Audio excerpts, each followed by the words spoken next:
Okay, we are recording. Good morning, everyone. Good Good morning. morning. Good morning. Good morning. It's, Likewise. it's May 22nd, 2021. Wow. I'm going to mute everybody. 2022. I'm sorry, 2022. You're right. No, it's 2020. No, Don't make it go too fast. Don't make it go too fast. So I muted everyone. So Alaska moose hunting. Right? There's a story about this this pilot who was contracted by a couple of moose hunters to go into the backcountry of Alaska on a float plane, right? So the pilot took him in, flew clear, a couple 100 miles into the bush, dropped him off. She said, "I'll be back in a week, but only shoot one moose. I cannot take two mooses, two mises out of the woods. Plane can't handle it." And so he dumped off all their gear and them. Sure enough, a week later, he shows up back there and the gentleman had dragged two moose out of the forest. He says, "I told you guys, I can't take two moose." And so the guy said, "Well, wait a minute. These aren't very big moose. They're kind of small moose. You should be able to get them in." They didn't want to leave their trophy mooses. And then they pleaded with him some more. He says, "No, I really can't do it." Finally, they said, "Well, Joe, your buddy," and his buddy had a float plane as well. Joe, your buddy took us out of here last year with two moose. Now, Joe had the same size plane. So Joe says, "Okay, I'll give it a shot." Right? So he does that. He puts everything on the plane, hooks up, and the plane can circle, right, to build up steam. So he circled the lake a few times, gets to one end of the lake and starts going into the wind and just floors it the best he can. And it just lifts off at the edge of the lake and goes over the trees, but he couldn't quite get enough lift and he crashed. Right? Fortunately, everybody survives, but the pilot had been knocked out. So they got everybody out of the plane and they're trying to awaken the pilot, and the pilot wakes up and he says,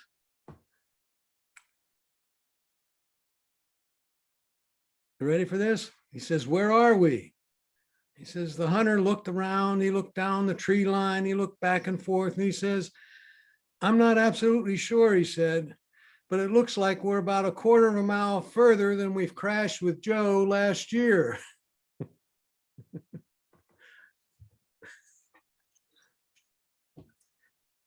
Some of you are smiling.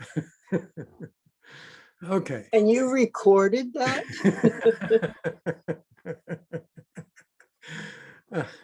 Last time we left off, we were talking about privacy. And I think I mentioned to everybody, everyone that I think Apple has done a really good job of allowing us as users to control how much information we share with the external world.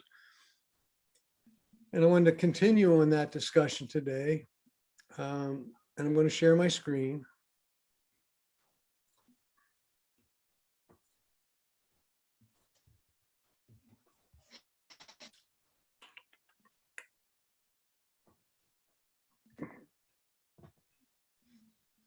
And what I'm going to do is I'm going to go to settings and privacy on both devices.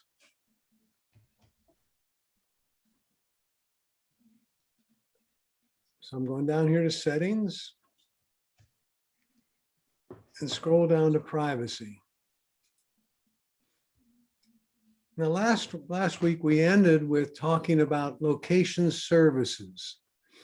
And I mentioned to you that location services is a feature that allows your location to be provide it to other folks or other applications. And the first thing it says is, do you have location services on? And basically what that means, I just clicked on it. And so it says I have location services on. Okay. And down here, it lists the applications that I have on my device that have requested, and I use that word strongly there, have requested the use of application services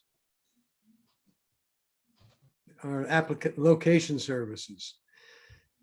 And so I have, for example, ABC7 Weather wants to know my location. In this case, I said, I click the little arrow there and I say, no, I don't want this one to know where I am. I could have said, ask every time, or only while using the app, or always. I could have done any one of those.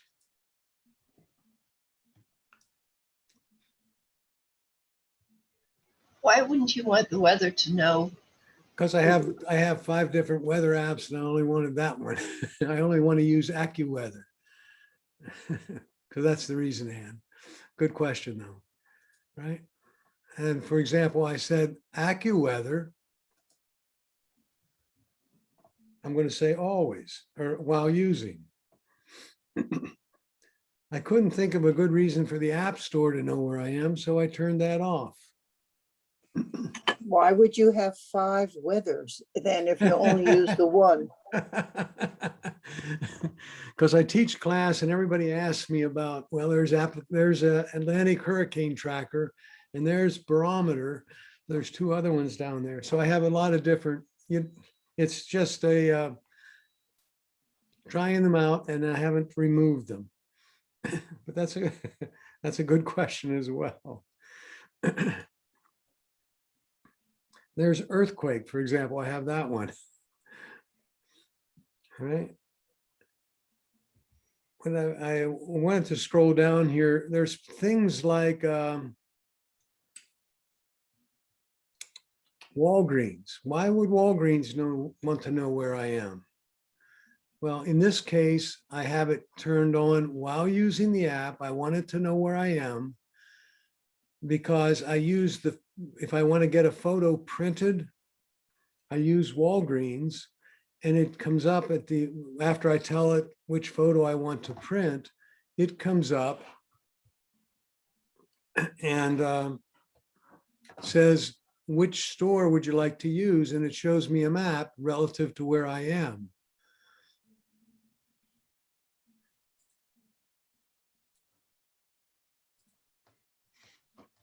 So it needs to know where I am to be able to determine that. Is this the same on the iPhone as the iPad? It is. And what if I don't have any of those on? I have the privacy, but I don't see any of like the things you have. So you went into settings, location services, and you tapped, and I'll do it on my Oh, phone. never mind. Never mind. I missed that. I'm sorry. I tap location services. And I have a whole lot. Now, many of you may only have 1, 2, or 4 or whatever. And it's based on the number of apps that have requested that. Okay. Not the list I have. I just have a lot of them. Okay.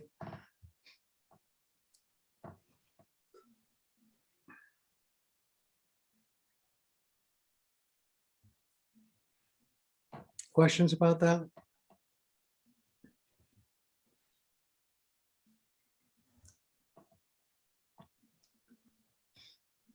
Now I'm going to click the back arrow. Whoops. I'm going to go back to privacy as I've done on my iPad, and I'll do it on my iPhone as well. Okay. And there are some other features there. You see where it says, tracking.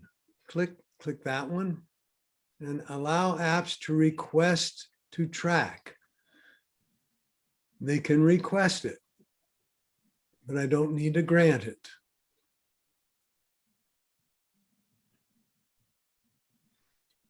For example, this has happened to me and I wondered how it happened. If you have a routine, like you have a job and you're every day you get in the car and you drive home, pretty soon the Maps app figures this out and says it'll take you 20 minutes to get home when you get in the car. And you didn't tell it anything. Okay. Well, because you allowed the Google Maps app to know where you are. And it said always.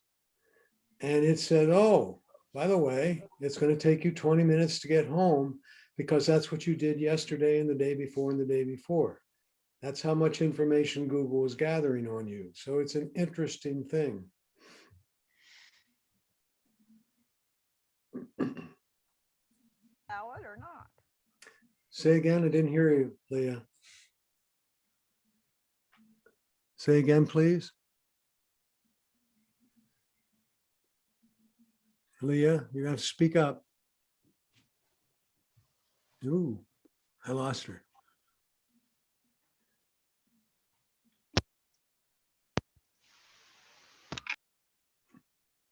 Bill? About this. Yeah, yes, go Would ahead. you allow it or not? Oh, I there's- allow the tracking, but I want to be notified. Bill, this is Louise. Back at location services, Mhm. I have above the AccuWeather, I have app clips. What are app clips? Do you know what that is? No. Oh, okay. I'm going to need some help for Go that. to location services. I know. Yeah, there it is right there. See that app clips? What's that?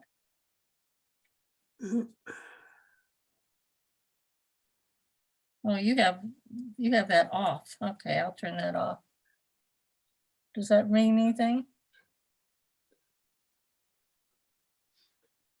I read about it. I don't remember. Okay. Hey, Bill, would you mind just looking up app clips and tell us what app clips are? Sure. Thank you.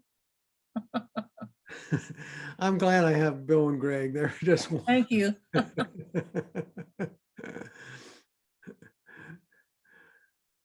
All right.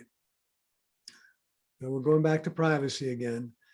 Now you see where it says contacts, calendars, reminders, photos, and things like that? What's that? What that is there for is saying, well, it's not only your location, which is your GPS location. You have contacts, and who are you sharing those with, or who are you sharing the calendar with? Your reminders or photos. So let me just do it on contacts here. And you click the arrow and it says, these are the apps that would like to have access to your contacts. And you can turn them on or off depending on your feelings about what's going on there.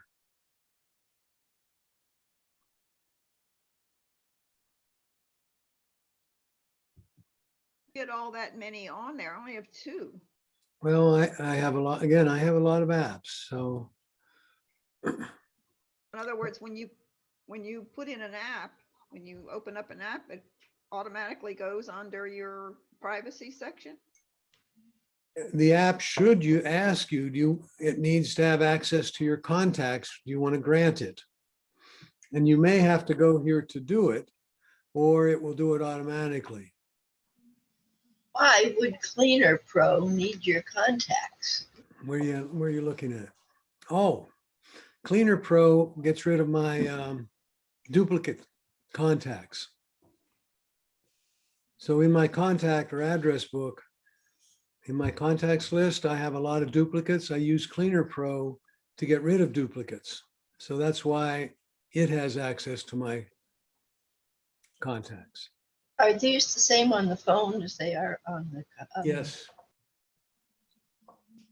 Because Well, mine are totally different.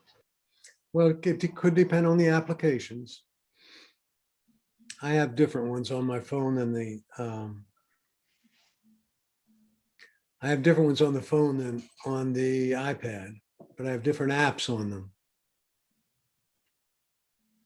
You get one on if it's not on and you would like it to be on. Do you have to go down to where it is and put And it you there? see where a clipboard is here? If I take my finger and I just tap right on this button, turns it on.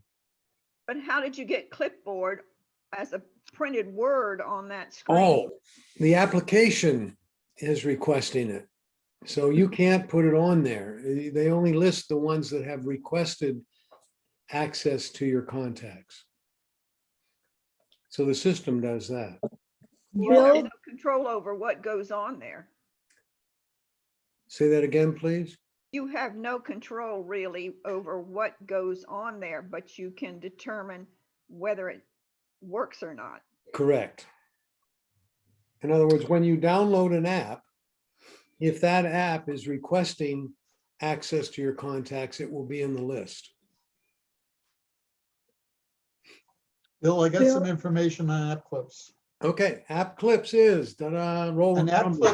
clip it's a small part of an app that lets you do a task quickly, like rent a bike, pay for parking, or order food.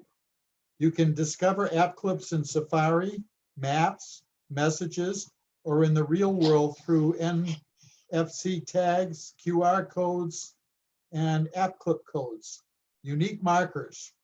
You have to have iOS 14.3 or greater to get it. Okay. And what it basically seems to be is, like, if they want, you can use it to sign in with Apple, you can use it to make a payment. And you can find an app clip by going to the app library and type recently added, and you can remove app clips via the app library as well. So it is an app and you can use it. I mean, how do you access it? I think what it is it's coding within an individual app, so that, like, if you had an app that would, in PayPal, if you're going somewhere to, like, rent a bicycle or buy some food, it's a part of an app that lets you go quickly right to Apple Pay and pay for it without having to go through multiple steps. Okay. Kind of a shortcut. Yes. All right. Bill, there's Thank you, Bill. arrows that are purple. A hollow arrow indicates an item may receive your location under certain circumstances. A purple arrow indicates an item has recently used your location, and a gray arrow indicates that an Oh. item has used your location in the last 24 hours. Oh, those arrows that are there you're talking about. Yes. Let me go to those because I want, could you please repeat that when I get there? Yeah. Thank It you. says apps that have requested access to your location will appear here. Hold there's- on, wait, one. That's in location services. And you're saying some of them have arrows on them, and I think I had one down here that did. There's 3 arrows. There's a purple that's Yep. solid. There's a solid gray, and there's a purple that is not solid, just purple outline. And Okay, there's yeah, the gray. If it's gray, it indicates an item has used your location in the last 24 hours. If it's solid purple, it indicates an item has recently used your location. And if it's a hollow purple arrow, it indicates an item may receive your location under certain circumstances. ah, thank you. So why would you want people to have access to your location? I mean, shouldn't we get rid of all those arrows? You can't get rid of them. You could stop that particular app from using your location. Okay. For example, I have Windy there. I must have used Windy. What's the color of that? Gray arrow indicates that the item has been used in the last 24 hours. The purple arrow indicates that the item has recently used your location. Okay. So once Bill, go to System Services. I have a whole list of ones with the Yep. different arrows. Yep, that's at the bottom of the list there. That's what we were talking about. Yeah, okay. Yeah. If they Yep. went there, I'm just saying the others say while using never, but you still could get it on that. But then if you go to System, Well, see, if I went to Windy and I turned it off, it would never be able to get an arrow. okay. Right? And we're not going to get into system services there, right? You have all kinds of system services. Yeah, right, they do. They're all different. Okay. Ask another question about the recording of apps. In that amount of time, that frequency that you use an app, will it then request to be in a place like on my phone? I have two apps under the privacy arrow, Mhm. Google Calendar and Messenger. But on my iPad, I only have Google Calendar, not Messenger. I have not used Messenger on my iPad that much, but I have on my phone.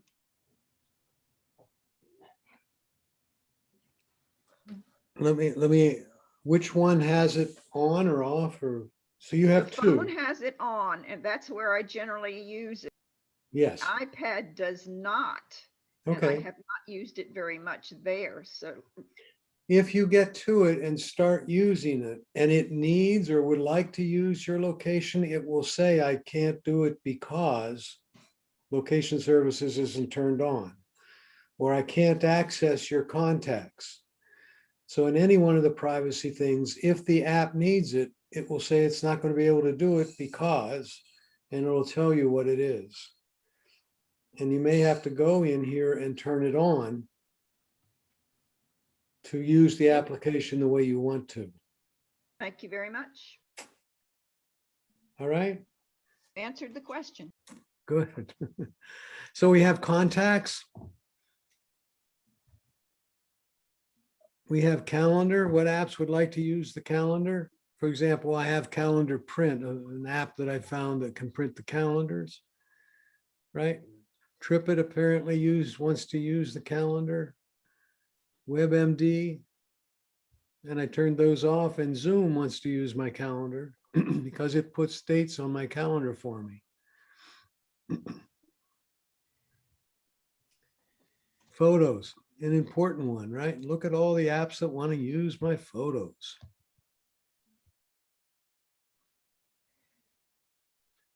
So it does warrant some time for us to spend going through and seeing what apps want to use what resource and put some controls on it. And if you make a mistake and turn one off that you shouldn't, it will tell you you need it in order to use the app, and then you'll hopefully figure out why it needs that feature.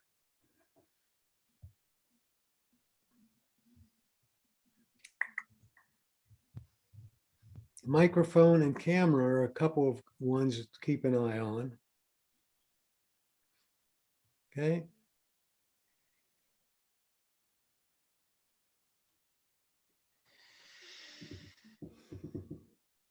For example, if Siri were an app, would it need to use your microphone? Well, of course, because you're speaking through your microphone to Siri, right? I have an app that tracks my snoring, right? The Snore Lab, and it will record snoring. You know, my wife was complaining about my snoring, and I said, I can't hear it. And I went to the doctor, and he says, well, what's it sound like? I said, I have no idea. Well, this app will record it for you. Okay. Get the idea? Yes. All right. So that's what privacy is all about. It does warrant some time to go through, control what information is being shared outside of your box. All right. The App Store. I turned on in the App Store. I'm going down to the next item in settings. So I went back to settings.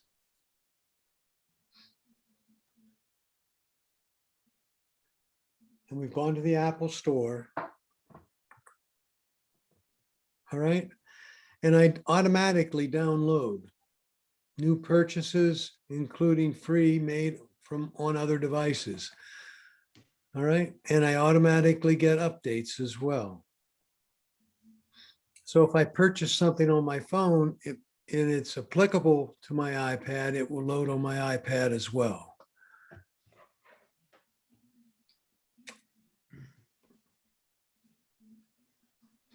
I don't choose to offload unused apps at this point.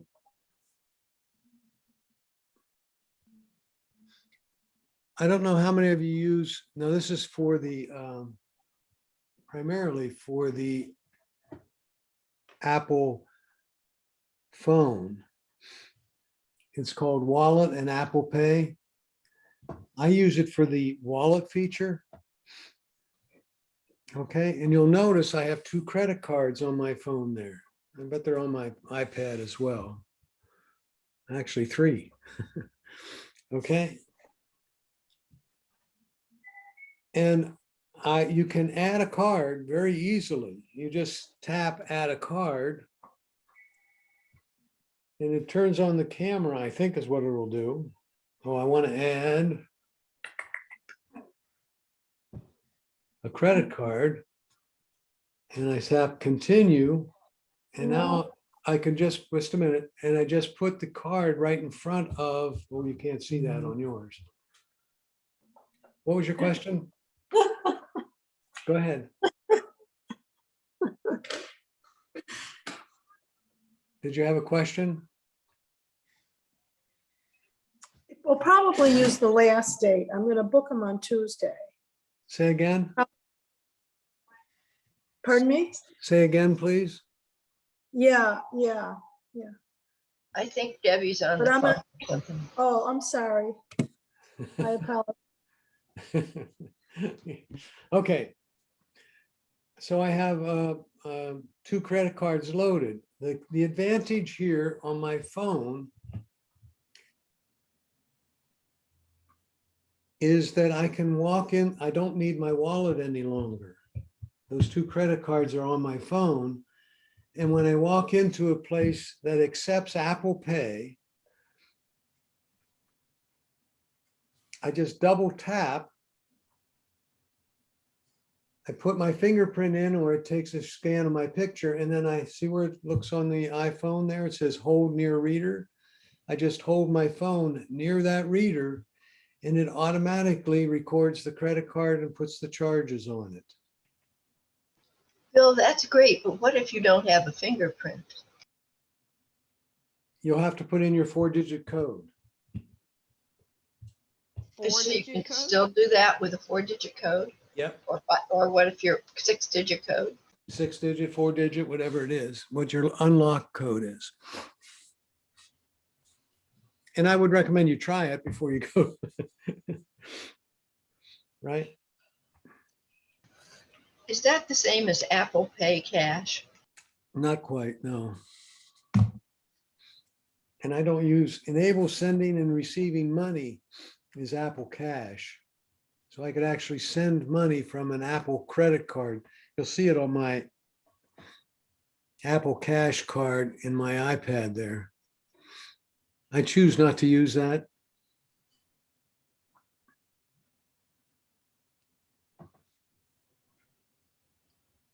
All right.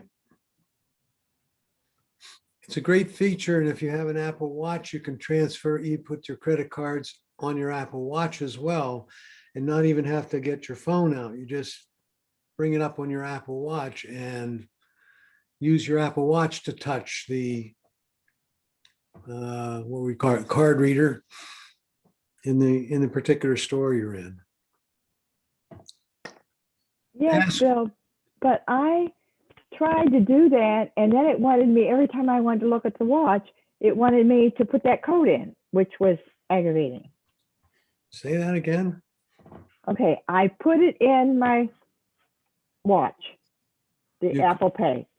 Apple Pay or credit card? Well, the credit card to use Apple Pay. Okay. And then every time I wanted to look at my watch, I had to put that code in.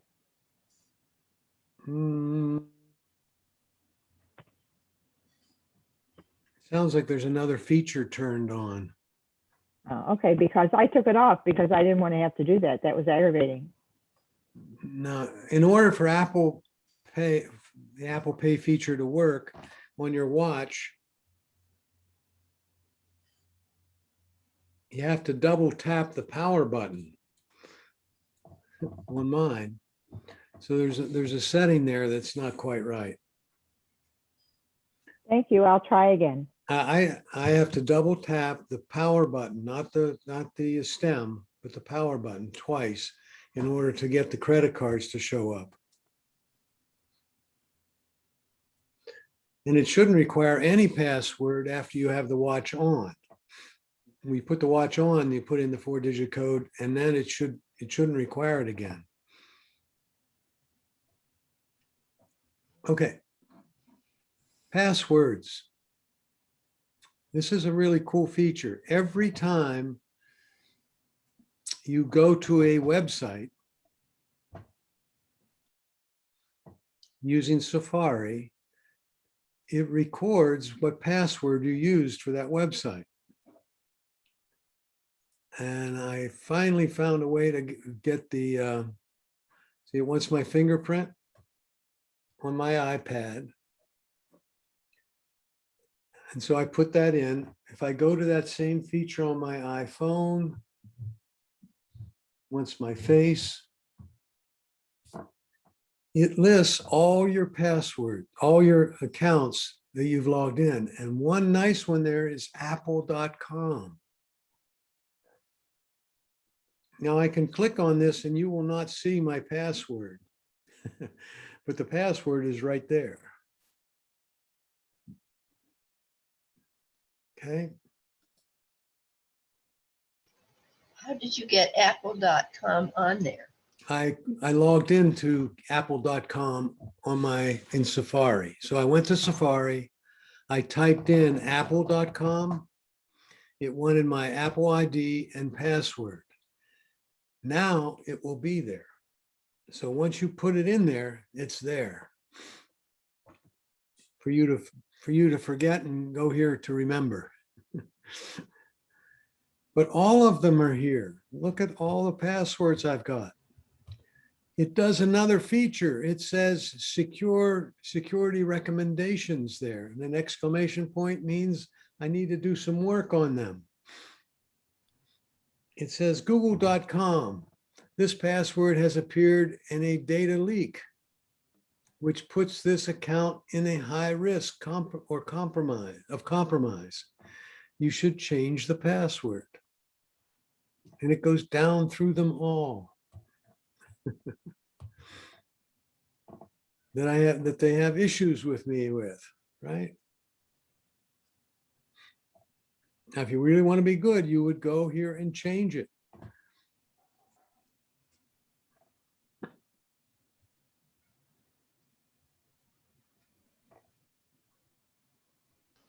Bill, I have, says Touch ID to view saved passwords, and I can't, I don't have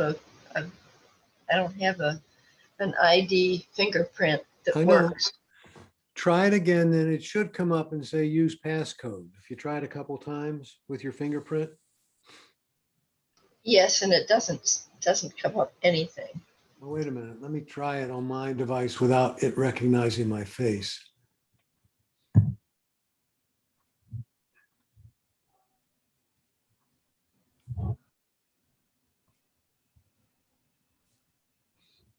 Now,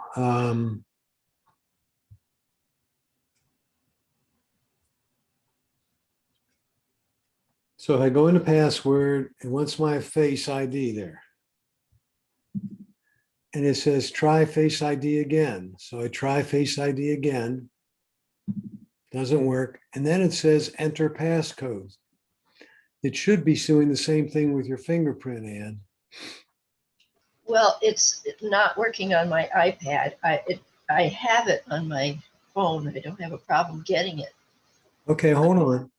So if I go here on my iPad and I go to passwords, it wants my fingerprint, right? And I'm going to put in a bad fingerprint.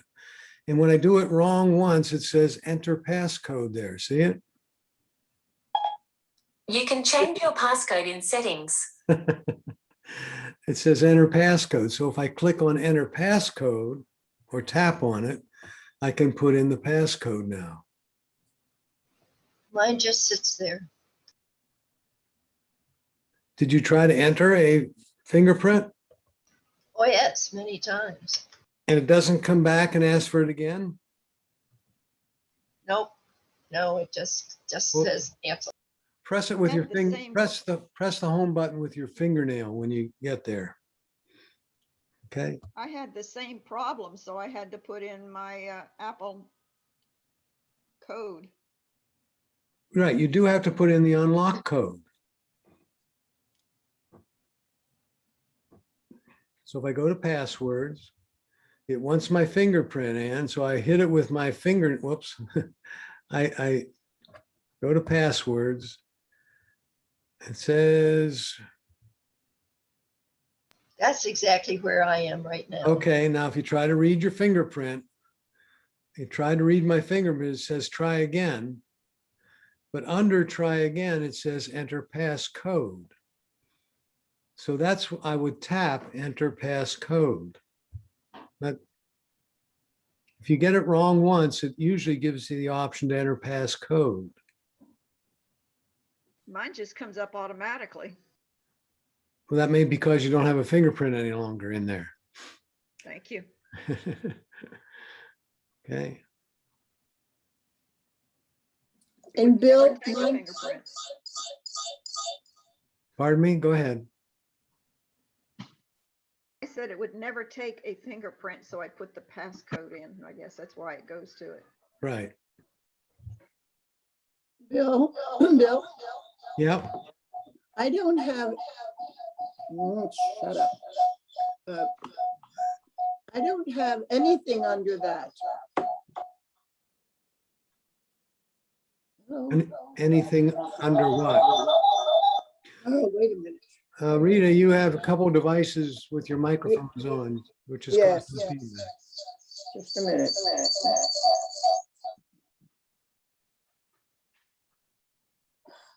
Oh, wait.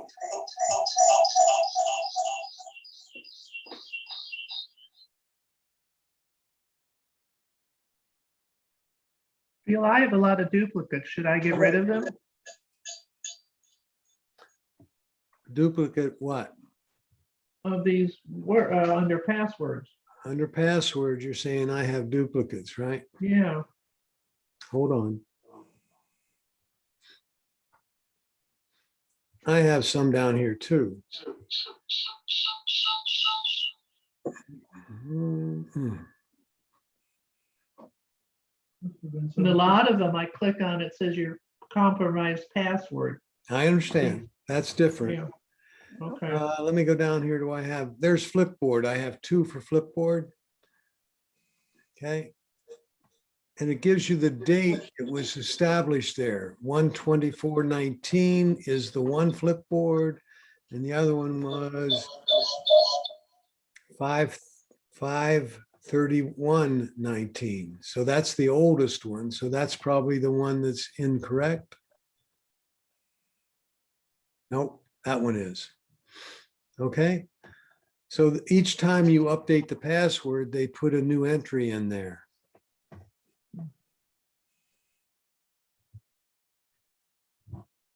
Can I get through now? No, I can't. Yeah, but You- the thing is, it's the same password on some of mine. The duplicate's the same, the password is the same. Okay, then you can delete one of them. Won't do Just any delete harm. Okay, thank you. Okay. I didn't get where you could find the date when it was last used. Oh, password was last mailed, okay. Are you asking me a question, whoever's speaking? No. Okay. I want to go back to Ann's problem. See where it says Touch ID on my device here? Touch ID and passcode. If I click Touch ID and passcode, it wants the 4-digit code to get into it. But I can delete the fingerprints. So Ann, why don't you just delete your 2 fingerprints or 1 fingerprint you might have there? You with me, Ann? I'm trying to find you. I can't find Touch ID and passcode. Okay, it's, you have to go back and look at the settings list. And it's on your iPad, right? Well, no, I'm looking at, ooh, Looking at it, all of a sudden, something had happened and I was able to get in, so I did do it, but let me go back to, go back to settings. okay, I'm in Touch ID and Passcode. Okay, and you see where it says fingerprint? Now Yes, it's asking me to enter my passcode, so I'll do that. right, 4-digit or 8-digit or whatever you've got. Okay, See where it says fingerprint? up at the top. No, well, it's, look at the screen. Can you see my screen? Yes, I can, and I see finger 1, add a fingerprint, and turn off passcode. Well, you just tap finger 1, tap the arrow there and delete it. So delete the fingerprints you have, so you have no fingerprints and it just says add. Oh, perfect, I just did that. Okay, so now it's going to require the passcode all the time. Should I do that on the phone too? Well, your phone, it's a new phone, so it's facial recognition, isn't it? Yes, So that's different. thank you. Uh-huh. All right. Bill, Yes. okay, I turned the other thing off so I don't get the echo. In passwords, Yes. I have nothing. I mean, I got all kinds of passwords that I've had to use on this iPad, but under that setting, I have nothing except, what do I have? Passwords. I just have autofill and security recommendations, but I have no, Tap where it says autofill. uh-huh, Is that on or off? it's on, It's on? yeah. Whoa, Actually, under that, there are only two things, keychain and Chrome. I understand. And when you log into a website, does it ask you, do you want me to remember those? No, Are you using Safari? not usually, no, I'm using DuckDuckGo, No, no. Oh, you're using the app called DuckDuckGo? yeah. Okay, that's why. Hmm. Okay, Safari's the one that it's recording it from. You can go to Safari and then go to DuckDuckGo. Let me just show you that. Okay. And that's a good thing to look at my screen, everybody. We have, there's two different things out there on the web, and you have to separate them in your mind. One is called a browser and one is called a search engine. A search engine would be Google or Bing are two of the big ones, and DuckDuckGo is another search engine. A browser would be Safari. All right. Unfortunately, if you download the DuckDuckGo app, it's providing both functions. So you see it on my screen there, right here, it's DuckDuckGo. So if I use that app, it's using the DuckDuckGo as a browser. And then, right, instead of the other way around, and let me show you the other way around. I go to Safari, and up on the top bar, I go to DuckDuckGo. All right. So I know it's a little confusing. That's a double step. Yes. But it remembers all my passwords this way. I see, okay. All right. So, Okay, thank you. by the way, Google does the same thing. If you get the Google app and don't go to Google through Safari, Mhm. you're using Google's browser that goes to the Google website. Okay. Mhm. All right. Oh, sure, everybody. All right, thanks. That's confusing to me. Come on. Okay.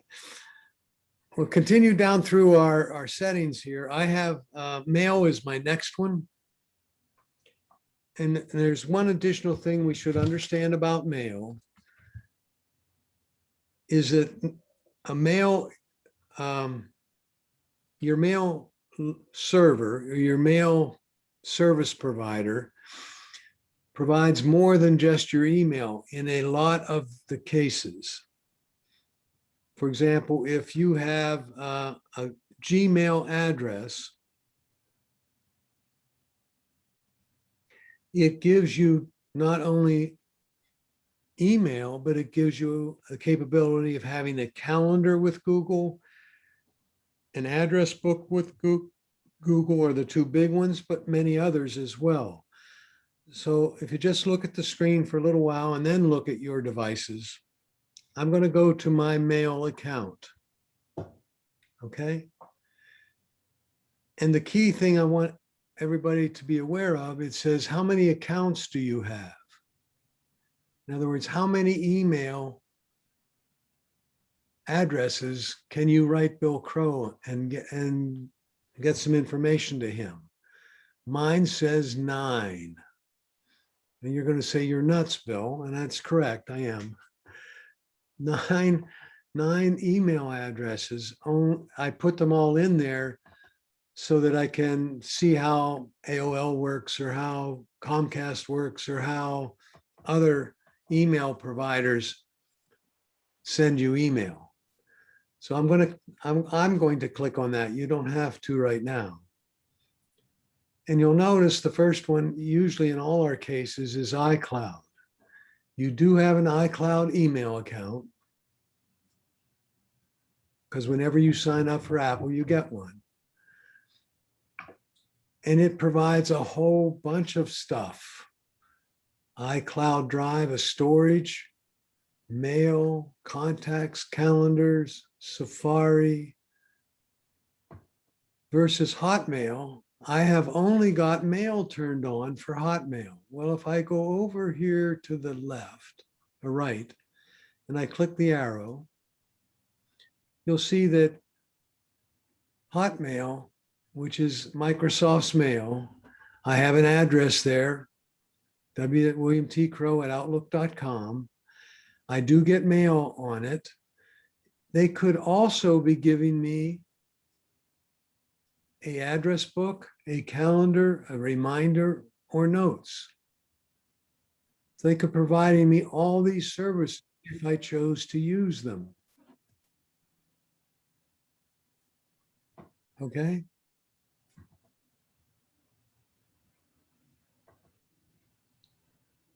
For example, I have my wife's email account here. And what I'm doing is sharing her, or what she's doing with me is sharing her calendar with me and her contacts. I chose not to get email from her, but I could if I turned it on right here. Okay. Now, the reason we share calendars is if she's making an appointment, it will show up on my calendar and she can see my calendar when she's making the appointment. If she needs me to be available for an eye doctor appointment, for example, she could tell if I'm already scheduled for something. That is a very good feature, Bill. How do you add an account? See, boy, straight arrow. See where it says add account at the bottom? If you go down here and you click the arrow, if you have any one of these major providers, you just click on it. So if I wanted to add my wife's Gmail account, I would click here.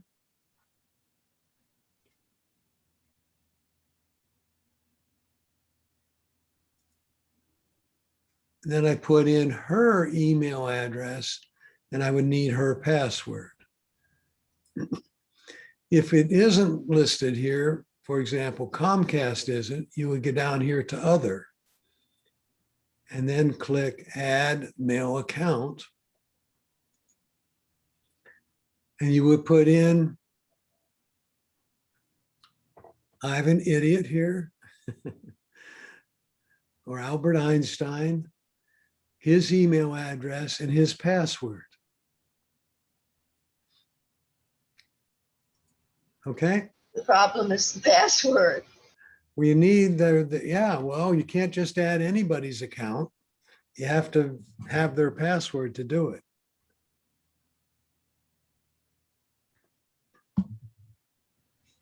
On my phone, I pressed Google because I have a Gmail account.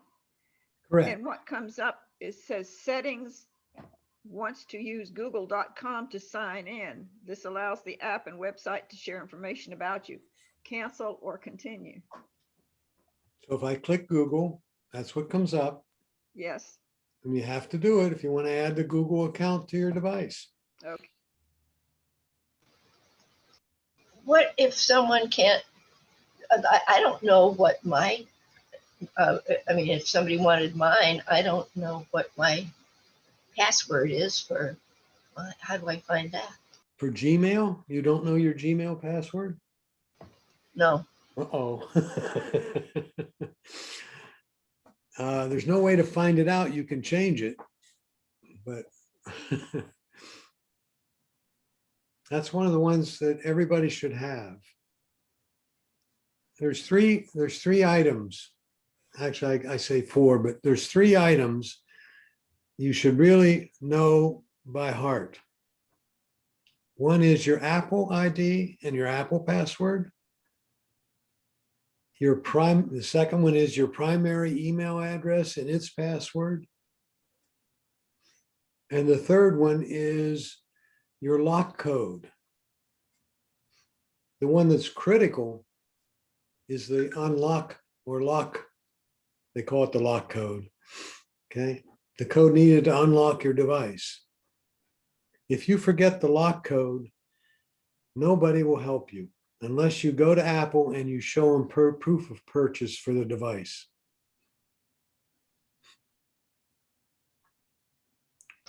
Other Oh than boy. that, pardon me? Oh boy. Well, the unlock code everybody has. The Google one, you can reset it, but it takes a little work. We'll have to work on that, Ann. Can you reset your unlock code if you know it? Yes, you can. The Is that question is, can I unlock or reset my unlock code? Is that correct? Yes. I'll answer the question. It says Touch ID. See on my iPad there, it says, and when I go to my iPhone, it says Face ID and Passcode. You tap that. You put in your code initially. Okay.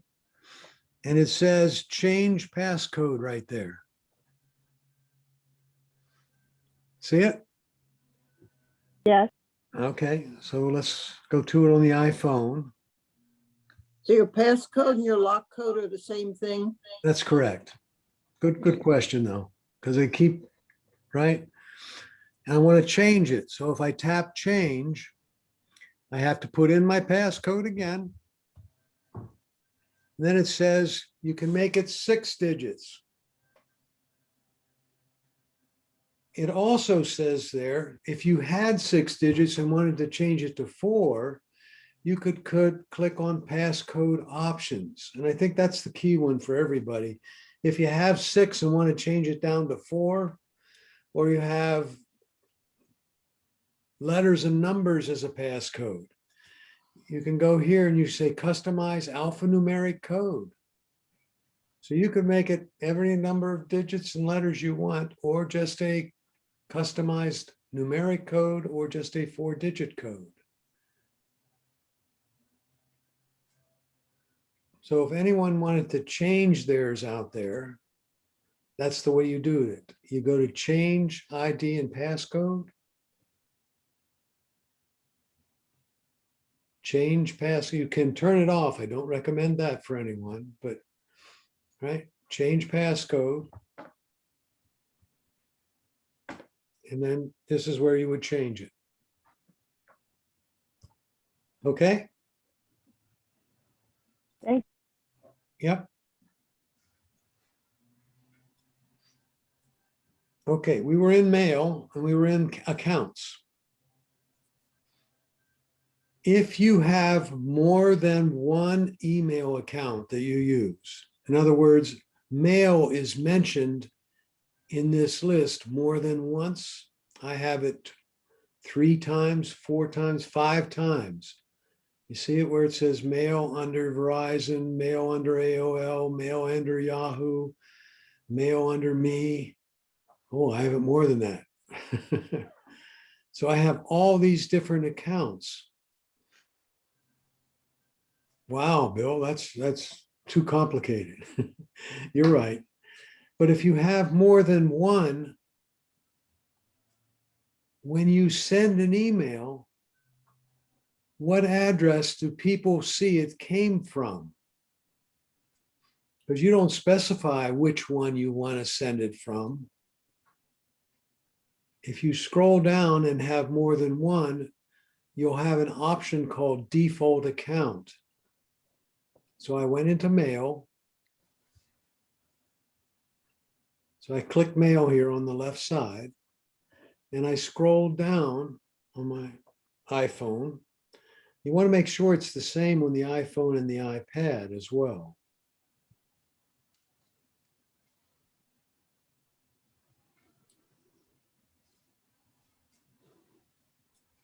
Okay.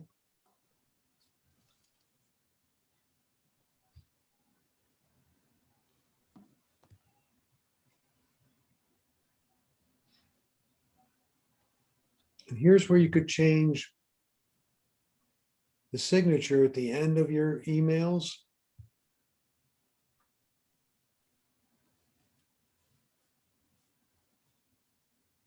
And on my iPhone, I just made it Bill. On my iPhone pad, I got a little more exotic and made it a whole line.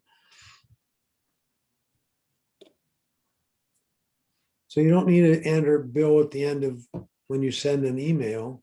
It will automatically show up.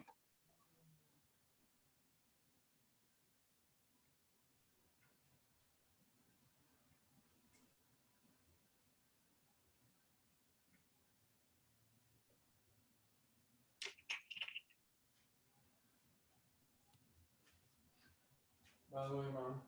Some people like to get an email sent to themselves whenever they send an email. That's not necessary because an email you send should end up in your sent mail. But you could always BCC, Blind Carbon Coffee myself. If you turn that on, when you send an email, all those emails will send you a copy of it, and it will show up in your inbox. Bill, on my phone, under composing, I don't have the choice for default account. If you don't have the choice, that means you only have one. Oh, okay, but I do have 2. Well, you have 2 listed there. So if I go back, Mhm. one level up here, if I go to mail, Uh-huh. and let me, Okay, and I go to accounts, you only have one here that says mail. You may have 2 listed, one's iCloud and one's something else. But in the iCloud, it doesn't say mail. Oh, I see. Okay. Okay? Gmail. Okay, thank you. No, good question, because that clarifies it for all of us a little more. Uh-huh. Okay, good. A couple of the other features I just want to mention. You can get a list here of the emails you've blocked. So I've blocked all these folks over time.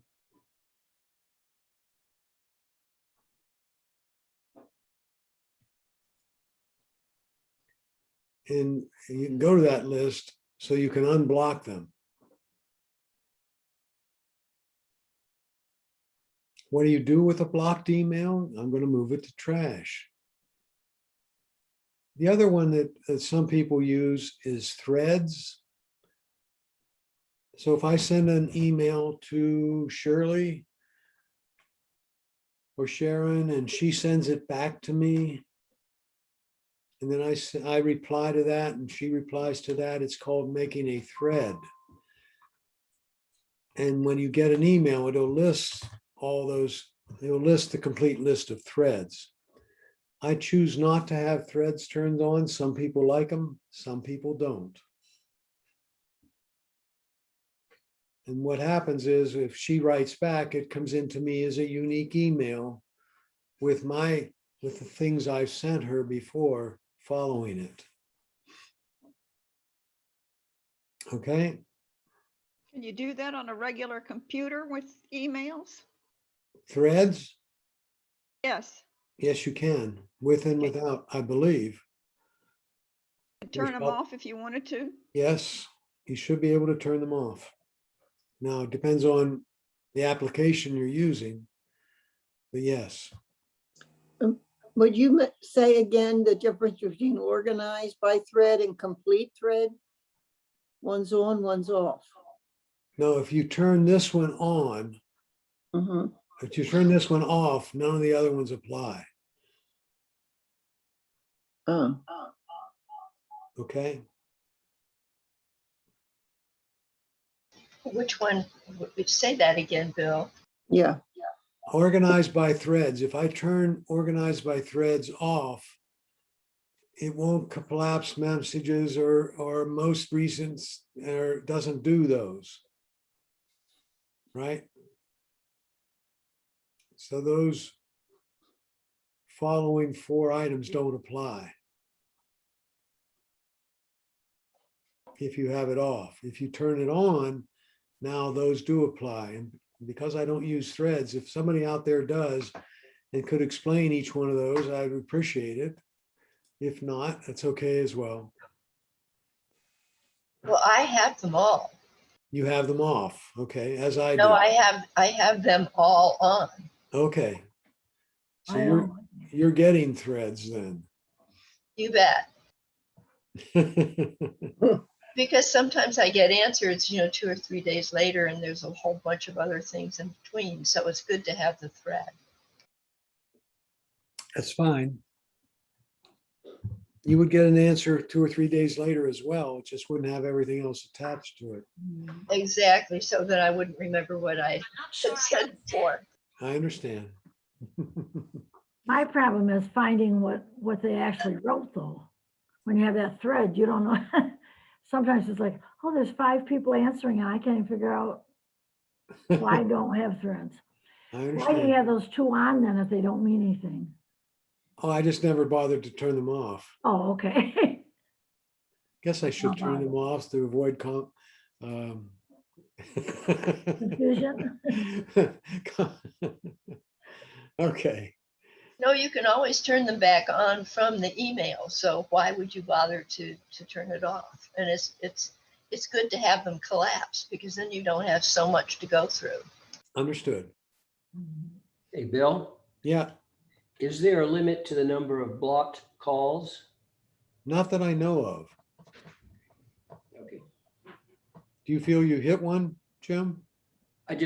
Well, on my home phone, it says I've reached my limit of block calls.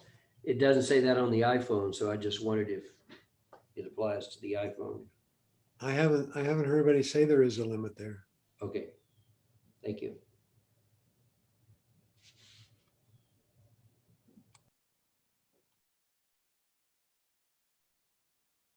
Okay. Oh, anything else there? In contacts. Remember, we were back on accounts. I'm going to click on contacts. And it also has a list of accounts. And it's that same list. And you'll see I have contacts here. So I'm getting my wife's and my contacts and Google's contacts. I'm sorry, Apple's contacts. So I have 3 contact lists.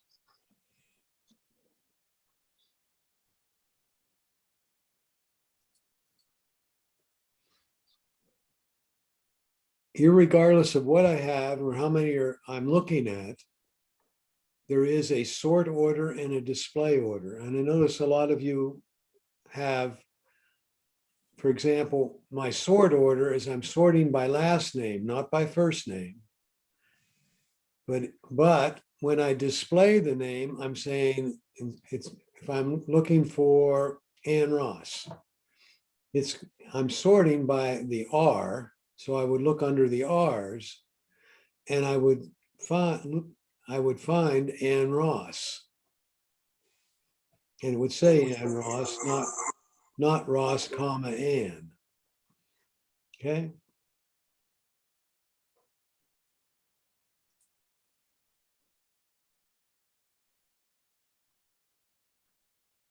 And it gives you a couple more options there. My info, make sure you have that as your name in your contacts. Where are you? And there I have default. Default. Again, what is my default account? I don't have that. When I add a contact, which one, is it going into my wife's contact list? Is it going into Apple's contact list? Or is it going into mine? And I have it going into mine.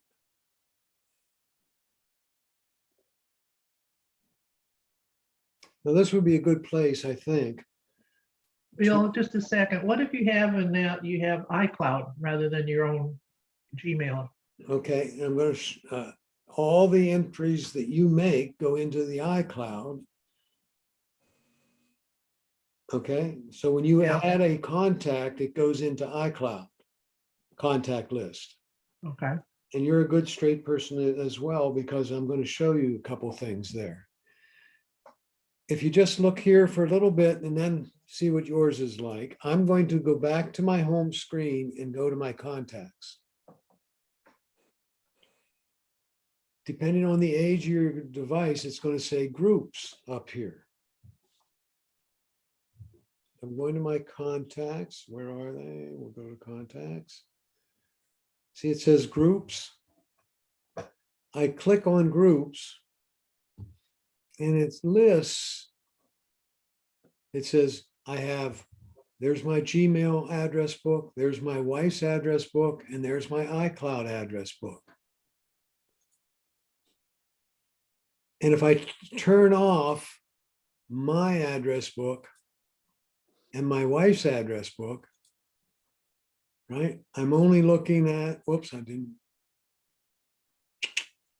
hold it. Did the wrong thing there. If I click over here, see the check marks? I'm going to turn off my address book. And now I only have my wife's address book. If I turn off my wife's address book, I only have the Apple address book. I only have two people in there, two items in there. If I turn off that one, I'll see nobody. And you see where it says Apple Inc.? I'll turn on my address book. And Apple Inc. is not listed, but if I turn on Apple's now, I have Apple Inc. listed. In other words, iCloud is the Apple Inc. Correct. Apple Inc. is iCloud. That was in the Apple iCloud address book. So I just opened the address book for Apple. It has these two names in it. And that's it.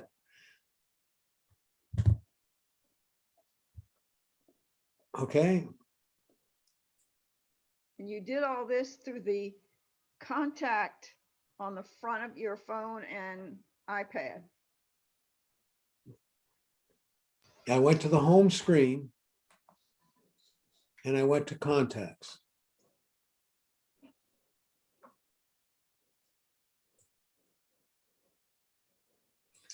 Cheryl, is that, what did you end up when you looked at the iCloud or all iCloud? Let me, under groups, all iCloud.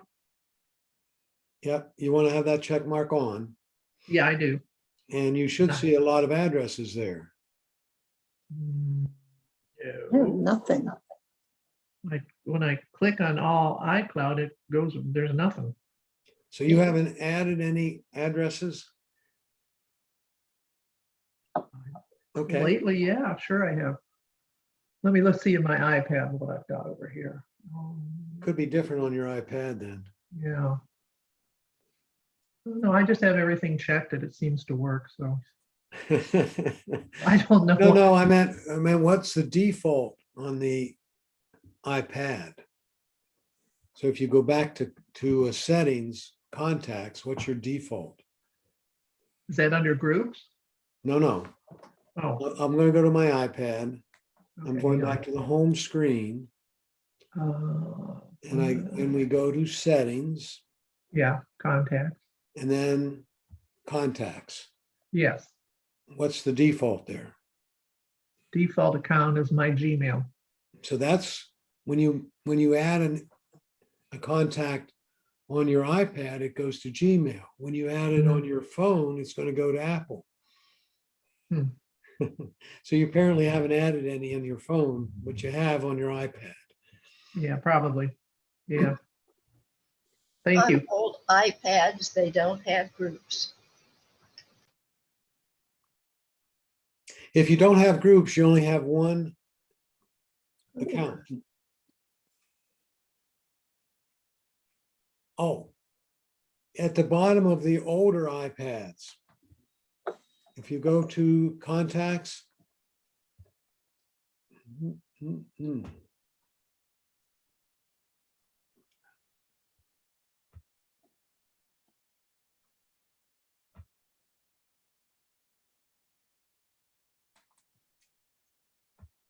if I go to contacts, if it doesn't say groups at the top,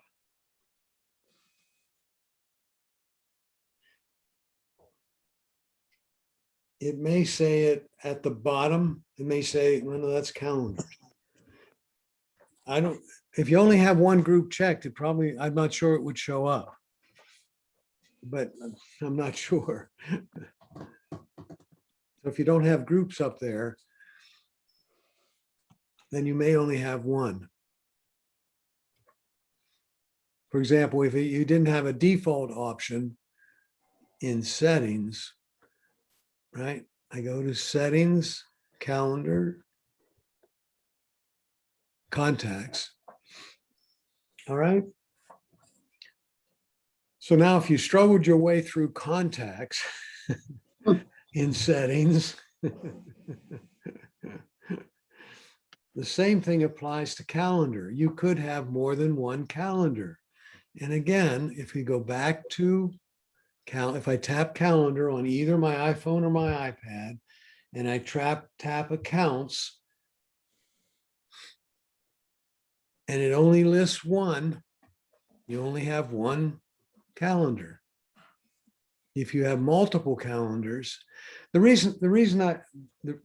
you have multiple calendars, you have multiple places you can put things, and you will need a default one. And so I went back one arrow and I come up and it says my default calendar is gmail.com. If you have multiple devices, make sure the default is the same on both.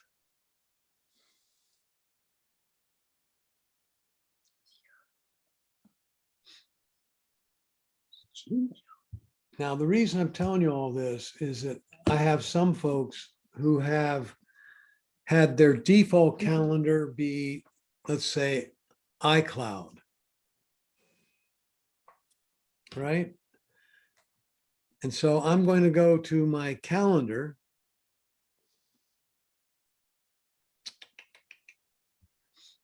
And I make an entry. Let's say my default calendar is Gmail.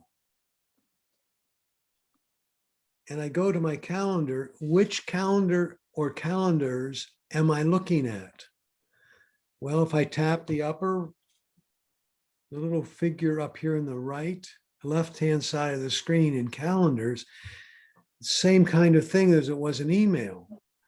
And if I'm putting all my information in my Gmail calendar and I'm not showing it, no matter how many entries I go here and I make a plus and I say I'm having an iPad class next Tuesday, it won't show up on the calendar. Because I have the default set at one place and I'm looking at another. Mhm. Okay?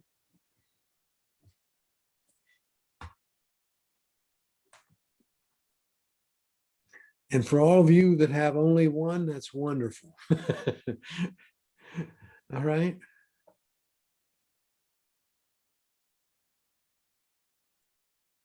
Your life is much simpler.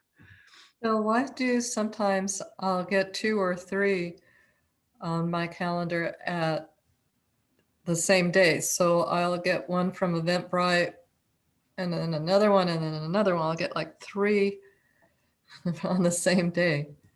So you have multiple calendars there. And you went to calendar and they're all listed here as your sources. And you can, for example, turn some off. I have holidays there, right? Let me turn off my Gmail one and my wife's, right?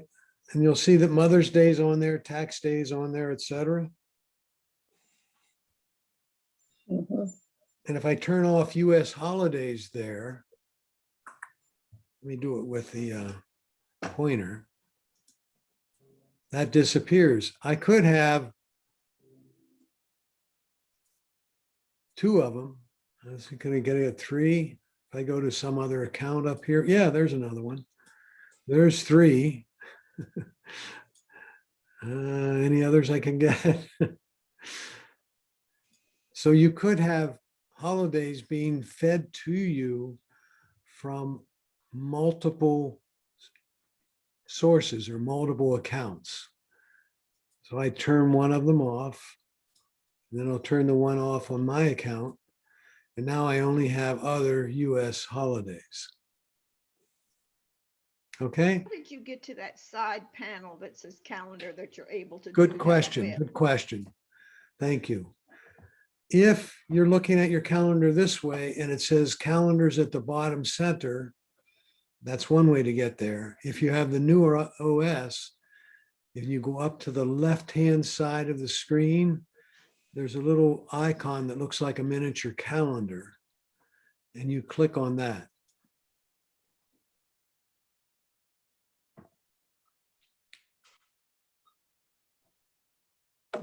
Got it, Leah? No. No? There's the 3 bars beside the word may. That's, nope. Well, when you click on that, What are So I you get it using? is- Are you using Apple's calendar? Yes. If you're using Apple's I'm calendar, using Google Calendar. that's not, no, that's why.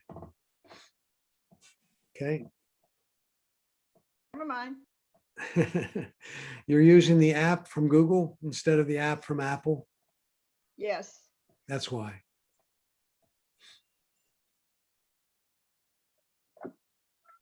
Yeah, I do recommend if you're using an Apple device, you do use the apps provided by Apple because they are all linked together and they work kind of in unison really well.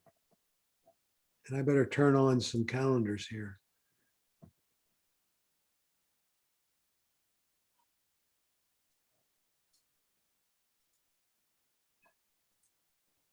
Okay.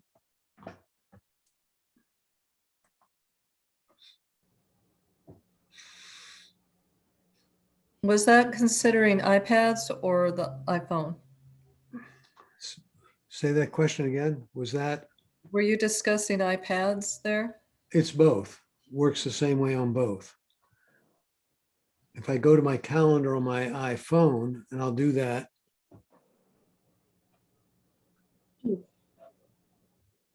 By clicking on the date there. And I'll hit the back arrow and see it says calendars down here at the bottom. And I get the same stuff.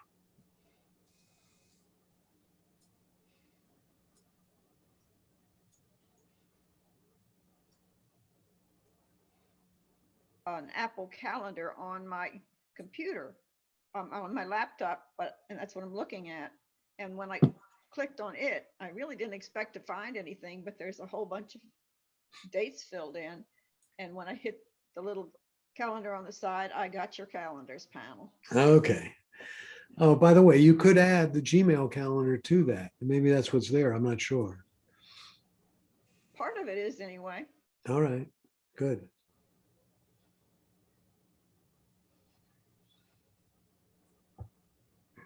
Let's see if we've got any more settings. Oh my heavens. Yeah, they do. Messages and FaceTime. Okay, Bill, I have a question for mail. go ahead.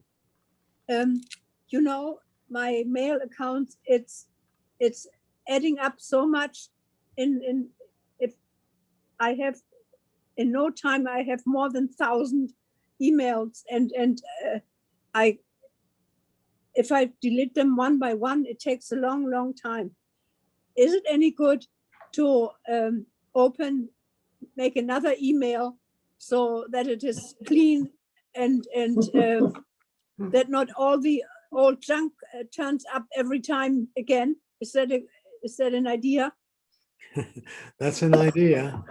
Then you have to let folks know what your new email address is. Yes, but is this something you would recommend or not? I would rather keep my old one, but you know, it's all of a sudden it's more than 1,000 emails again in there.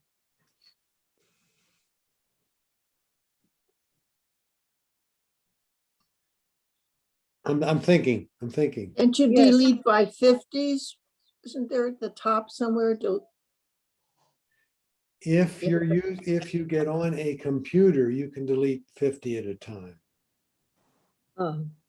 No, I can only do it on the iPad, and then I have to go one by one.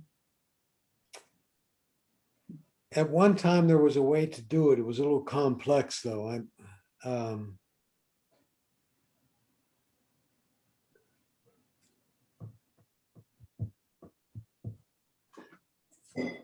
You can go to, is it a Gmail account? No, Yahoo. So you could go to yahoo.com on your iPad. Yeah.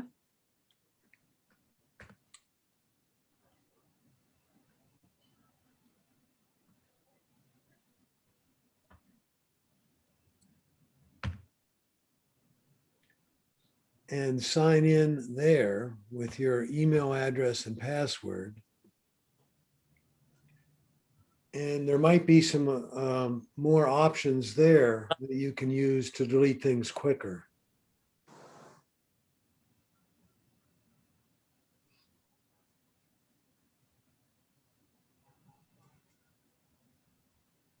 So you go to yahoo.com and go to your email there. Mm-hmm. The other thing is I'm often asked about unsubscribing.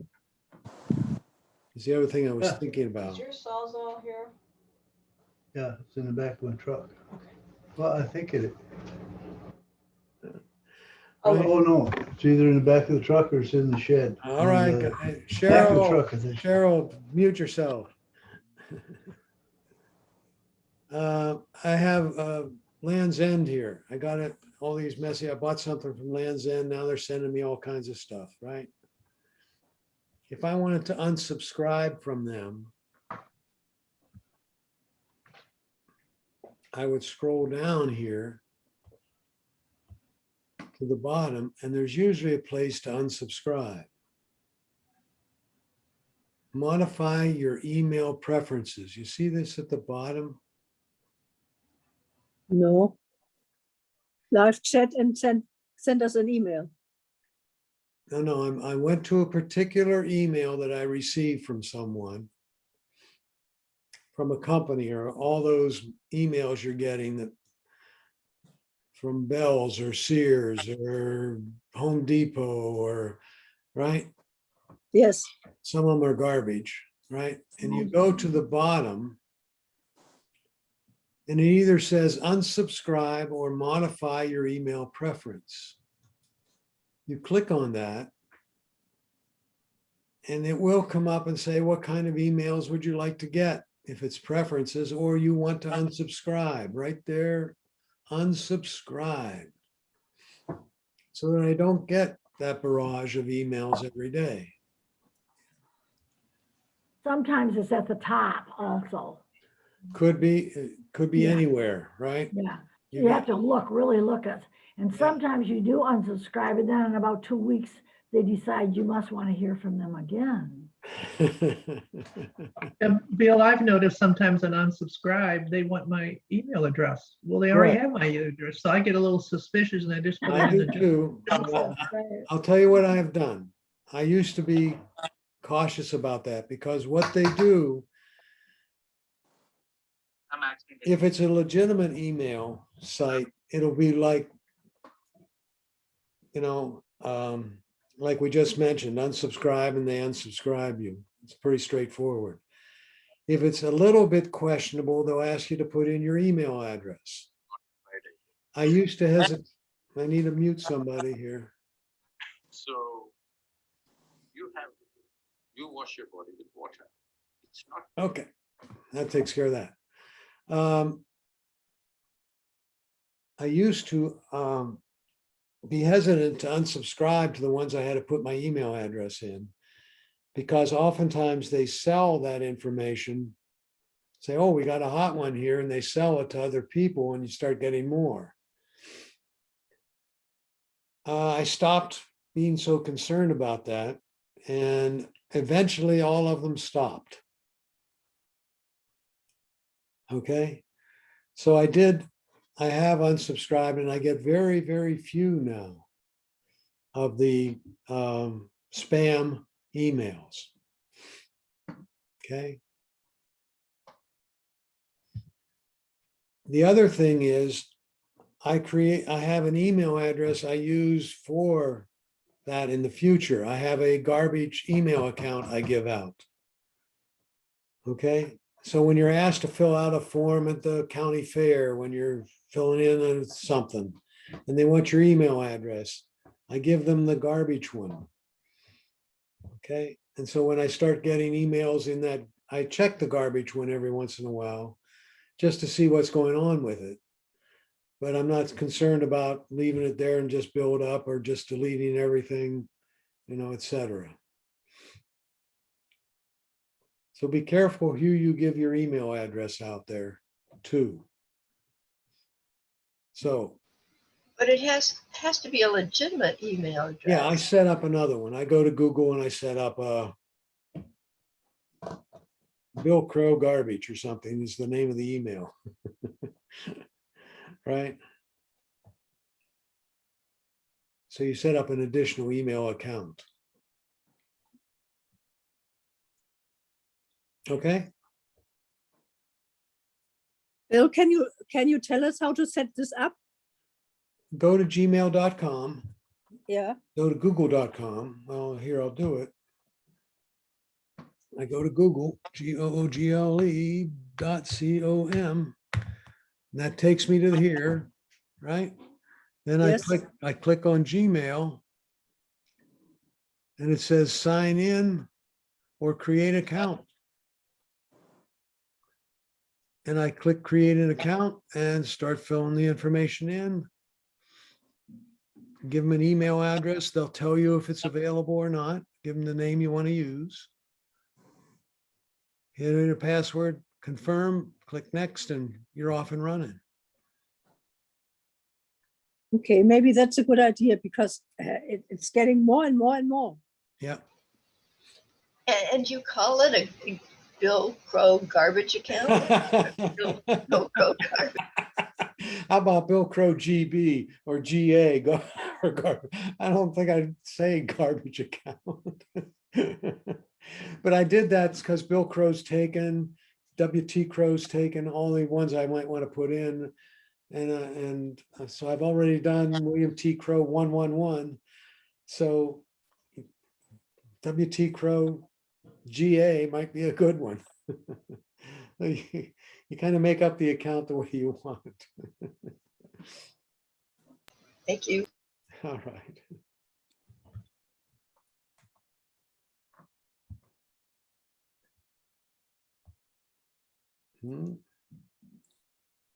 Messages, right? Be sure you have iMessages turned on. You want to send and receive. I have 2 addresses, right? That I've said I can get them from.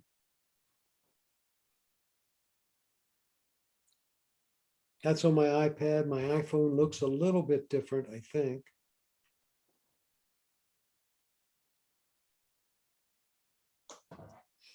And on there, it's my phone number comes in on.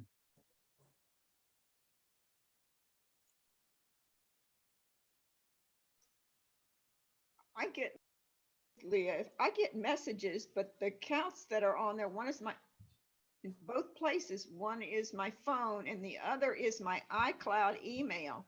That's okay. Thank you very much. My other email doesn't need to be on there, right? Is it there? No. Okay, no. If for it to go be there, I think I'd have to turn something on. Just a minute. Let me check something, Leah.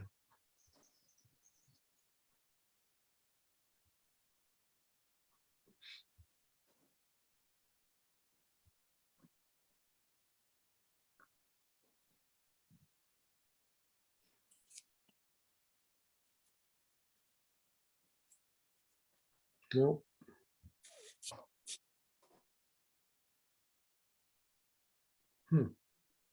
I think it's on your phone, Bill. You have to allow, your phone has to allow it to go to the iPad. I agree.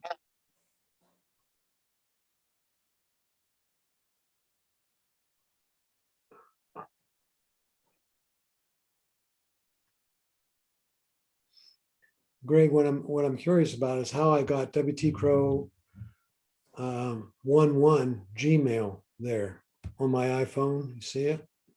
Yes, yes. I'm curious as to how it got there. Okay. I don't know. Okay. FaceTime, if we go down to FaceTime, right? I have FaceTime turned on. Calls from my iPhone. If you have calls from your iPhone turned on, I believe it will ring through when you get a phone call. So my iPad will ring when I get a phone call on my iPhone.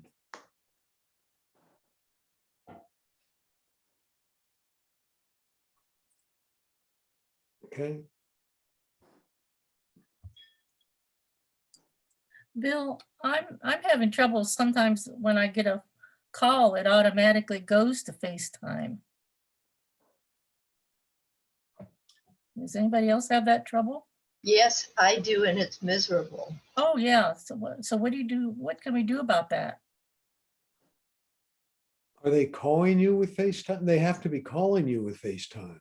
No, sometimes I call, I make a phone call, and before I know it, I'm on FaceTime.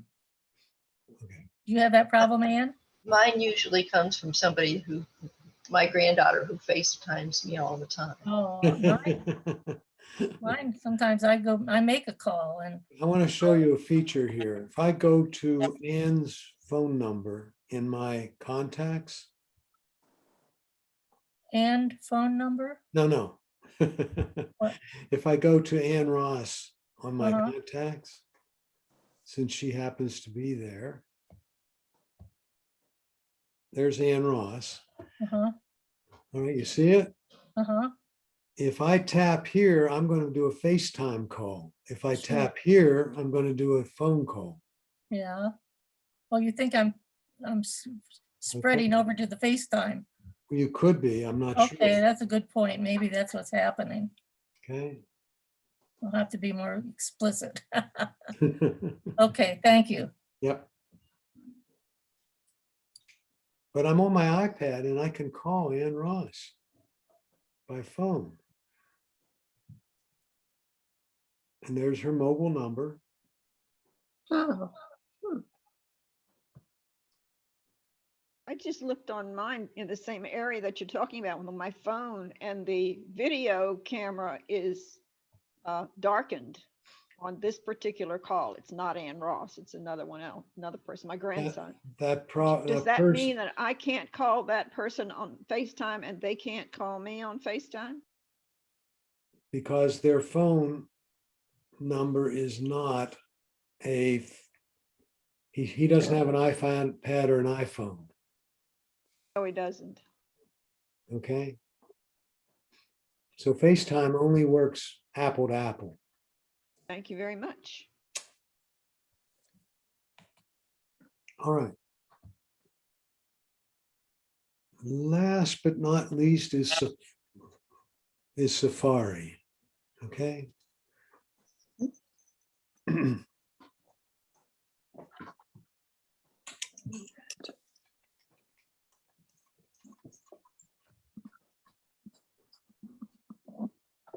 I'm using English, right? It's my preferred language. And this is a really critical one for all of us. See where it says search? I've gone to Safari on both my devices. And you see where it says search? It's set for Bing over here, and it's set for Google over here. Okay, now what does that mean? Well, I'm going to show you what it means. If I go to Safari and I tap the top line and I put in something that I want to search for, and I press enter, it takes me to Bing to look for that. If I go to my iPhone, on the other hand, and go to Safari, tap that type line, and I just type in something that I'm searching for and tap go, it takes me to Google. All right. And what that really is, if I type in icloud.com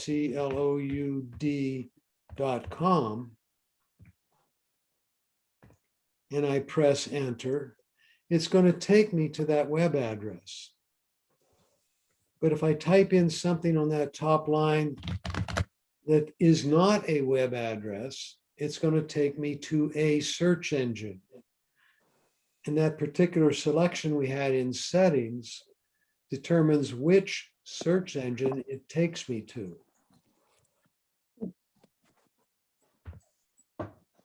So you could have DuckDuckGo there, right? Let's see. Oh, good. Boy, you are just right on tonight, today. Well, that's what mine's set for. So If I go to Safari and you see where it says search engine there in Safari? Yep. If I click right here, I have Google, Yahoo, Bing, DuckDuckGo, or I have never heard of this one yet. How do you pronounce that? Ecosia? Ecosia? Ecosia. I'm not sure what that is. Okay, but there's DuckDuckGo. So now DuckDuckGo will be my search engine from Safari. And if you're really after privacy, that should probably be the one that you have set. Like about the fact that there's one says one thing and the other says another, is that you get two different thoughts on, maybe if you put in You the same could, thing, you that's get two right. different If you go in thoughts. two different places, you get two different search results. So yeah, you could do that. Kind of interesting. Yeah. Newer phone that I have and the newer iPad that I have does not have what language it is. Mine doesn't either. It doesn't have Language language does. here? Uh-oh. It's under Safari, it doesn't say language? Nope. No, No? No. No, No. My phone doesn't have language, but my iPad does. Huh. Does anybody else have an iPad that does not have language? So the iPad's is the only one. Yes, that- my iPad does not have language. Huh, Neither does mine. nor does mine. is that a newer iPad than mine? Yeah, probably. I don't Yeah. know. Well, mine's an Air 2. Oh, you're gonna have to get replaced, huh? I've got a 12 Pro and it has language there too. Oh, okay. I have a mini that I just bought and it doesn't have it. Huh. It's something I've done to make that. I have no idea. Okay. Could it be good. that when you set it up, you put the language that you want in there and that just carries over? Well, that's what happens. That's how I got English here, but I'm not sure why it doesn't even appear in some of ours. Just assuming you know that's what you set up. Oh, anything else there? And it wouldn't Oh. give you an option to change the language? Yeah, you don't have it, but I do. Maybe it's because I have two keyboards. I'll bet that's it. I have two keyboards. Yeah, I set up a German keyboard when I was doing something, and so that's why mine's that way Yeah, too. that's it. Just be I a could have- choice. Yep, I could have Korean there because I have a Korean keyboard. Solve There. that one. So yeah, good work, folks. 안녕하세요. Annyeonghaseyo.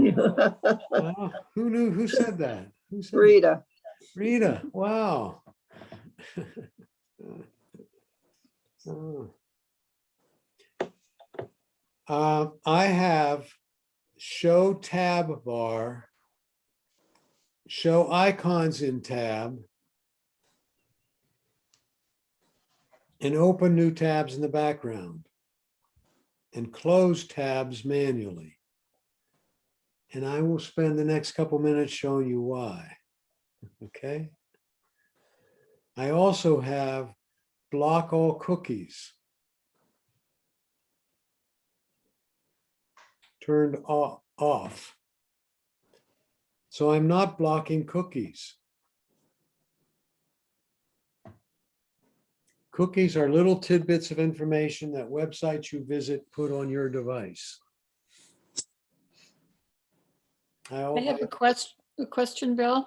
Go ahead. I just got a request to my granddaughter to see some slides she made, and she's sending them to me on Google, but then Google says your browser has cookies disabled. Make sure your cookies are enabled and try again. Allow cookies. So then I can, So you would turn off block all cookies. yeah. All right. That's the disadvantage of blocking all cookies is your device is not being used to save information for some website you visited.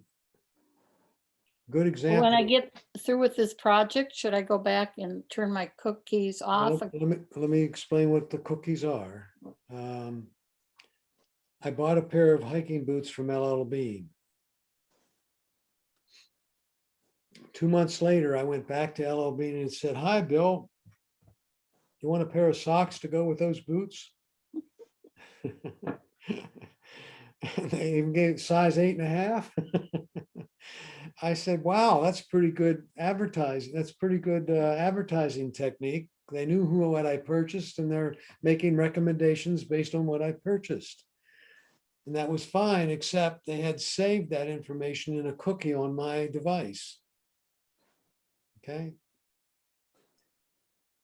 So they're using my device for their advertising purposes, Right. and that seems a little over the top to me. So I Mhm. turned them off. Then I went to my bank, and then I entered my passcode for the bank, and it says, "What's your mother's maiden name, and what street did you grow up on?"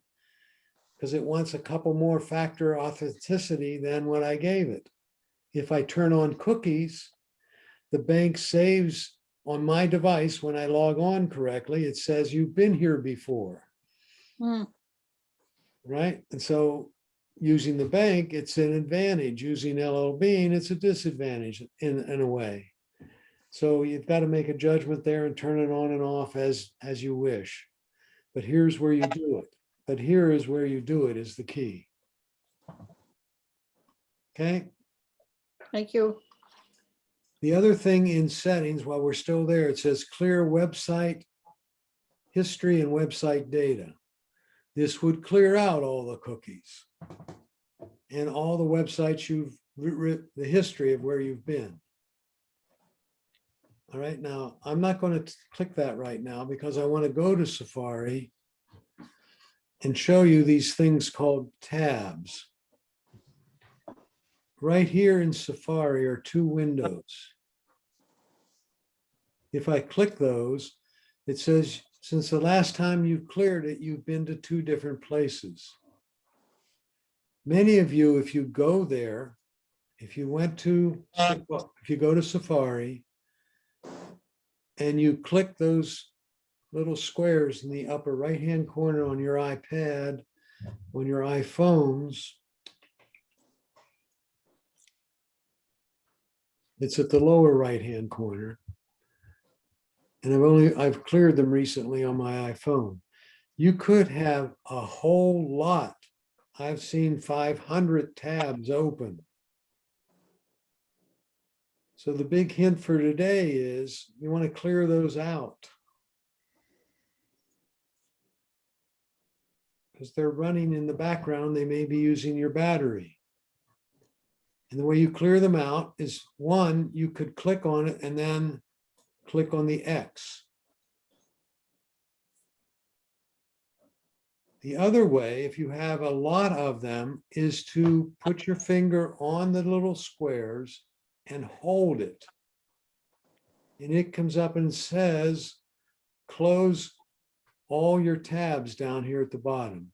And if you had 50, 75, 100, whatever, you can just click close both tabs or all tabs, and it will close them all.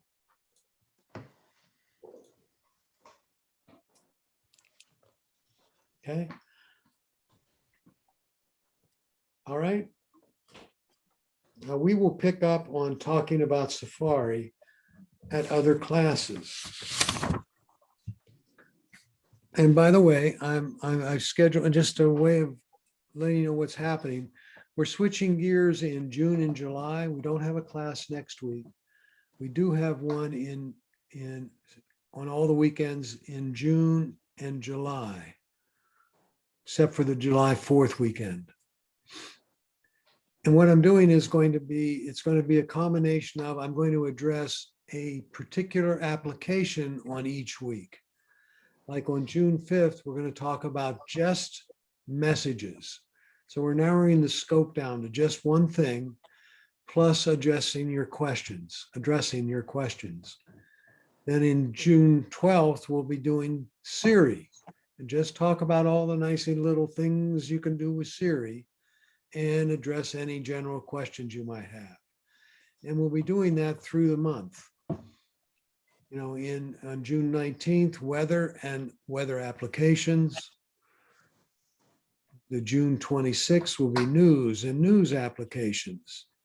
July 10th will be notes and voice memo. July 17th, mail and contacts. And these will all be in the monitor that's coming out in about a week and a half. They Okay. also be on the trending this week thing. I can send it to Marshall and we can get it on trending as well. Okay. That a lot. All right. And if there's other things you want me to focus on like that, like I think I should probably do one on Safari at some point. Because Safari has a lot of little tips and tricks you can use to make it much easier browsing. Okay. What about Bill? Google Lens? Google Lens. Did you hear about Google Lens? Let me show you that. Let me show you a little feature about, I think this is what you were talking about, Cheryl. I'm going to go to Google Photos. And I'm going to open a particular picture here. Let me go down here to this one. So now I'm looking at a picture of a crab, right? On my screen in the lower left, you can't see it on yours, there's a little picture, it's a little square with a dot in the middle of it. And I click on it. And it scans the picture and tells me what I'm looking at. And let me show you what it does with my phone. Turn the camera on the phone. Okay, and let me get rid of that. Okay, there's the picture that's on my screen on my iPad. And the little icon, oops, right down here, see it down there? If I click that icon, it examines the picture and tells me what it is. Was that the share icon? No, that's not the share. It's a little bit similar to it, but it only shows up in Google Photos. Okay. But if you don't have the photo in that you're, whatever you're looking at in Google Photos, what I do is I have my iPhone and in the search bar, there's a microphone and a little square thing that looks like a camera. So I take a picture of, say, a flower, and then it'll pull up and say, oh, this is a tulip.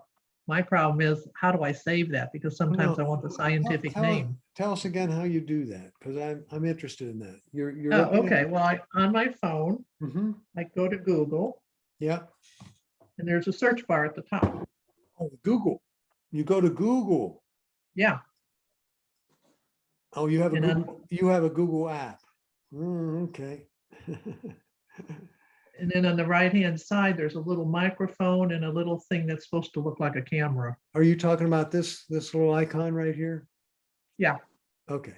So she's downloaded the Google microphone, and then she's going to click on it. or Not the, Google well, app. it's just, yeah. Now see that there in the search bar? It says picture. Oh, right there. Yeah. So Yours is that a little I can- different. So that I can use to take a picture. So Yeah. I'm gonna take a picture of this wonderful cup. Okay. And then what? So now I've taken a picture of that. Yeah, and then it'll tell you, like their example on the YouTube video, they took Oh, it pictures of their identifies the sneakers. printer in the background. They were taking pictures of sneakers, and it would tell you what kind of sneaker you had. Okay. I take pictures of flowers because I don't know the name of them, and so when I go to the nursery, I want to have a name. That's where you get Google Lens. See that? Where it says Google Lens up there? But I don't know how to save it. I don't either. There's an app, you can take a picture of it and the app will tell you. Do you want me to- Google app does that. No, it's, let me see. What's the name of the? Couldn't you do a screen capture if you had it on your phone? Will they give you all the information, like the name of the whatever? And What Google's doing is enticing you to use their Google application by connecting all that together. And if you did a screen capture, it would take a capture. If it told what the scientific name was, that would be with it. When you, what you're suggesting I is see. taking a screen capture of it. And then Yeah. that picture ends up in your photos. How do you do the screen capture? I can't remember. Oh, I'll tell you that in a second. Let me bring that back up again. You put that little dot on your screen. Ah. If I want to screen capture this with my iPhone 10 or larger, you press and hold, well, I think it is. Press and hold the power button. No. Just a minute. You have to fix that. You press the Volume. volume, you press the volume up and power button concurrently, or the Yeah. home button and the power button concurrently. And that takes Power it button and the volume button, huh? volume up. Press and hold the volume up and then press and release the power button. Or use that dark circle. If you have that one. Mhm. Sometimes it's a square, not a circle. You're talking about this circle? Yeah. Mm-hmm. Not everybody has that one. No. They should, because it's wonderful. That's another subject. All right. Some of us have older phones. Instead of dark, no, you can get it on an older phone. Dark circle. How about dark matter? Assistive touch.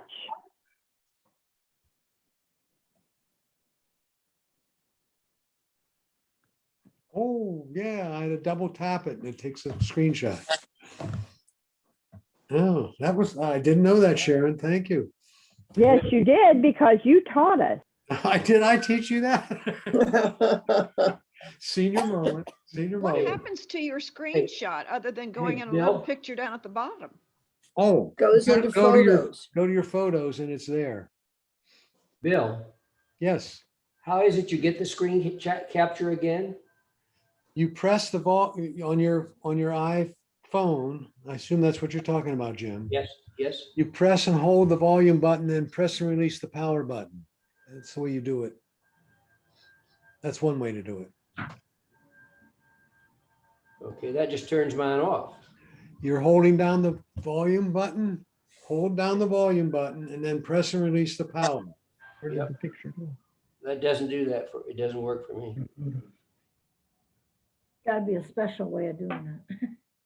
I found if I couldn't hold them simultaneously, so I have to do the volume up first, or it shuts the phone off. So if you Right. do the volume up and then quick touch the power button, it'll snap the Oh, picture. okay.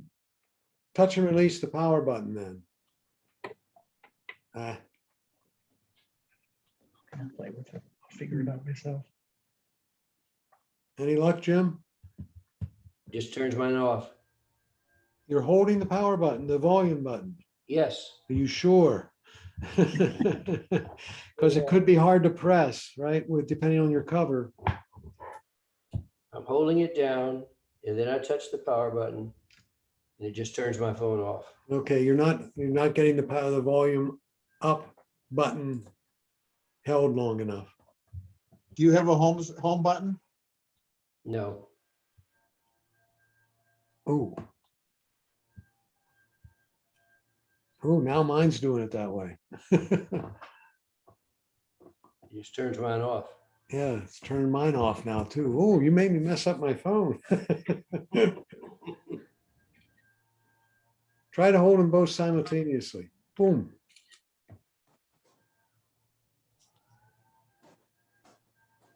If you hold both of them, you get the option to slide the power off. And back on the SOS. Oh, man. We'll have to play with that one, Jim. Okay.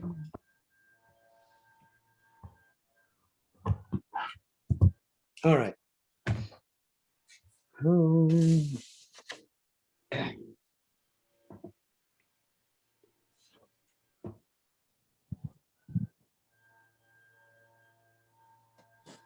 So I got hunter jokes today.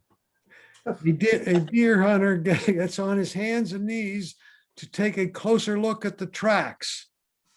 Then he got hit by the train. Gee. Oh, man. That was funny. Oh. Oh, no. All right, folks. Take care. I'll stop recording now. Thank you, Bill. Take care. Thank you, Bill. Bill. Thank you, Bill. Have a Bill, great can I week. ask a See you in a question couple before you weeks. go? Yeah. Very helpful session. Thank you. That's funny. Take care, everyone. Thank you.